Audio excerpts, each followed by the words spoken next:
जी अस्सलाम वालेकुम व्यूअर्स, क्या हाल है? ठीक है सब।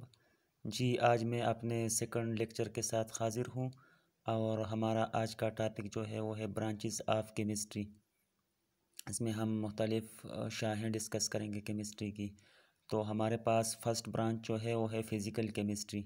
Physical chemistry is one of the most important branch of chemistry concerned with the relationship between the physical properties of substances along with the chemical changes in them।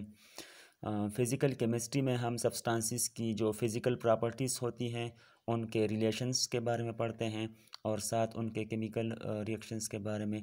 Physical chemistry deals with the physical properties like temperature, volume, pressure, colour, viscosity, boiling point, melting point etcetera. Physical chemistry में हम किसी substance की physical properties का relation पढ़ते हैं।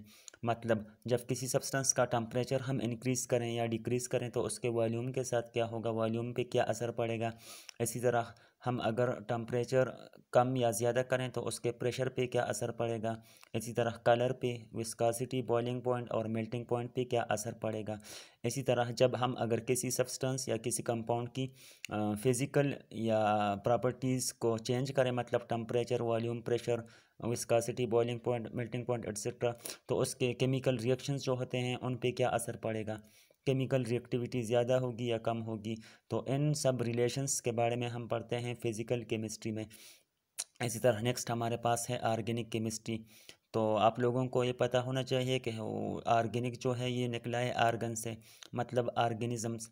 Organic chemistry का ताल्लुक ज़्यादातर लाइफ वाले सब्सटेंसेस से होता है, मतलब वो सब्सटेंसेस जिनका ताल्लुक हमारी ज़िंदगी से होता है।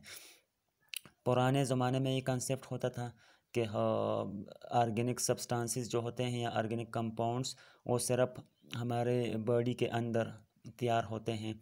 मतलब ऑर्गेनिज़म्स के बॉडी के अंदर एक फोर्स होती है, वाइटल फोर्स, जिसके अंडर ये तैयार होते हैं। तो ये पुराना कंसेप्ट था। तो जब फ्रेडरिक ओलर ने लेबॉर्ट्री में इनऑर्गेनिक सब्सटेंस यूज़ करते हुए ऑर्गेनिक सब्सटेंस तैयार किया तो ये पुराना वाला कंसेप्ट जो है वो गलत साबित हुआ। और पुराने ज़माने में ऑर्गेनिक और इनऑर्गेनिक की जो क्लासिफिकेशन होती थी तो वो सोर्स की बिना पर होती थी। मतलब जिनका सोर्स ऑर्गेनिक होता उनको ऑर्गेनिक कहते थे और जिनका सोर्स इनऑर्गेनिक होता उनको इनऑर्गेनिक कहते थे। लेकिन जब फ्रेडरिक ओलर ने इनऑर्गेनिक सब्सटेंस अमोनियम साइनेट को यूज़ करते हुए यूरिया तैयार की, लेबॉर्ट्री में यूरिया एक ऑर्गेनिक सब्सटेंस है, तो यूरिया उसने इनऑर्गेनिक सोर्स से तैयार की। तो वो पुराना वाला कंसेप्ट जो है ऑर्गेनिक और इनऑर्गेनिक सोर्स की बुनियाद पर जो क्लासिफिकेशन थी वो गलत साबित हुआ। तो उसके बाद अब हम ऑर्गेनिक कंपाउंड्स या ऑर्गेनिक सब्सटेंस की डिफिनीशन इस तरह करते हैं कि वो तमाम कंपाउंड्स जिनमें कार्बन और हाइड्रोजन हों, जिनके स्ट्रक्चर में कार्बन और हाइड्रोजन प्रेजेंट हों, उनको ऑर्गेनिक कंपाउंड्स कहते हैं। और वो तमाम कंपाउंड्स जिनमें कार्बन और हाइड्रोजन हों उनको हाइड्रोकार्बन्स भी कहते हैं। तो organic chemistry is one of the most important branch of chemistry which deals with the study of compounds which contain carbon and hydrogen hydrocarbons and their derivatives। Organic chemistry में हम उन तमाम कंपाउंड्स के बारे में पढ़ते हैं जो ऑर्गेनिक होते हैं, जिनमें कार्बन और हाइड्रोजन प्रेजेंट होता है, तो उनको हाइड्रोकार्बन कहते हैं। एंड देयर डेरिवेटिव्स, और हाइड्रोकार्बन्स से जो और कंपाउंड बनते हैं, जो और डिराइव होते हैं, उनके बारे में पढ़ते हैं। मिसाल के तौर पर हमारे पास है CH3। इस तरह है CH4 मीथेन गैस होती है। ये जब एनिमल्स या प्लांट्स और डेड हो जाते हैं, ज़मीन के अंदर मिट्टी में पड़े रहते हैं, तो उन पर जब मिलियन ऑफ ईयर्स गुजरते हैं तो उनसे एक गैस पैदा होती है, मीथेन गैस। तो ये हमारे पास एक कार्बन है और 4 हाइड्रोजन इसमें होते हैं। इस तरह हम कार्बन के हर साइड पे एक एक हाइड्रोजन लगा होता है।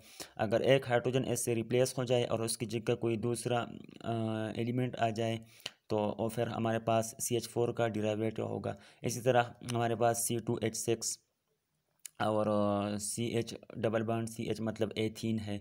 मीथेन, ईथेन और एथीन, ये हमारे पास हाइड्रोकार्बन है। तो ऑर्गेनिक केमिस्ट्री में हम ज़्यादातर हाइड्रोकार्बन्स के बारे में पढ़ते हैं।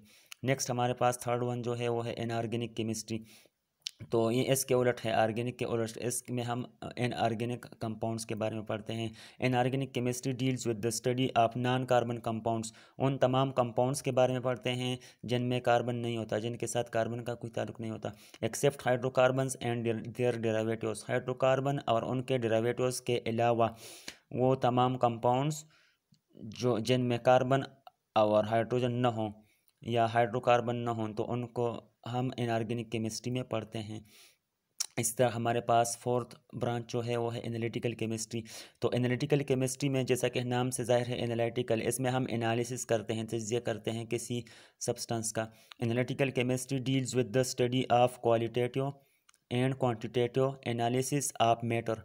एनालिटिकल केमिस्ट्री में हम क्वालिटेटिव और क्वांटिटेटिव एनालिसिस करते हैं मैटर का। क्वालिटेटिव एनालिसिस में हम किसी कंपाउंड या किसी सब्सटेंस की टाइप या काइंड मालूम करते हैं कि इसमें कौन सी काइंड वाला सब्सटेंस प्रेजेंट है, और क्वांटिटी में हम अमाउंट मालूम करते हैं कि अमाउंट कितनी है सब्सटेंस की।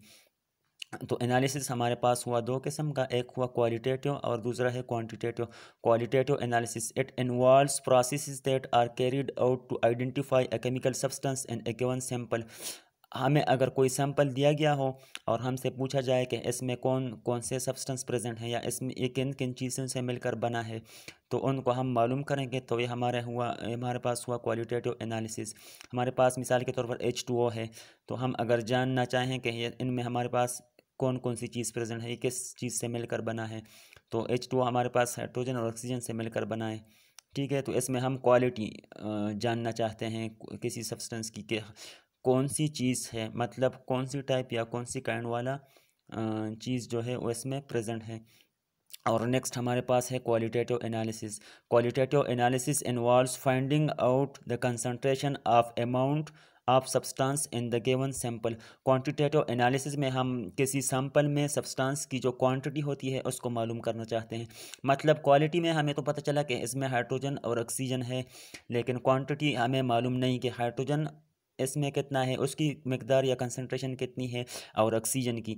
इस तरह H2O, तो यहाँ मैंने 2 हाइड्रोजन और 1 ऑक्सीजन लिखा है, मतलब इसमें हमारे पास 2 हाइड्रोजन है और 1 ऑक्सीजन, तो हमारे पास एक वाटर मालिक्यूल बना। तो हमें ये किस तरह से पता चलता है कि हाँ, वाटर मालिक्यूल में हमारे पास 2 हाइड्रोजन और 1 ऑक्सीजन होते हैं, ये हमें पता चलता है क्वान्टिटेटिव एनालिसिस के। Okay, thank you.